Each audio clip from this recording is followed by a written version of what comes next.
सांस की नाली में स्टिकीनेस ये आमतौर पर हेपेसल्फ की तरफ इसका ख्याल जाता है, इससे हेपेसल्फ की तरफ ख्याल जाता है।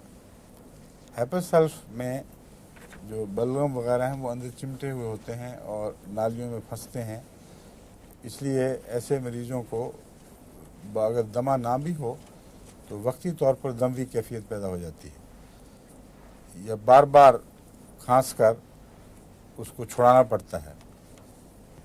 ऐसे मरीज़ों में अगर हेपेसल्फ काम ना करे तो ब्रायोनिया का सोचना चाहिए।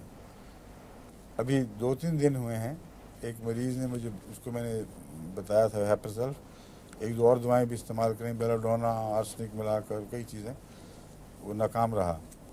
तो उसको मैंने ब्रायोनिया दिया और अल्लाह के फजल से एक ही डोज से दूसरे दिन उसने कहा तबीयत ठीक होनी शुरू हो गई है, वो खुल गया है बलगम।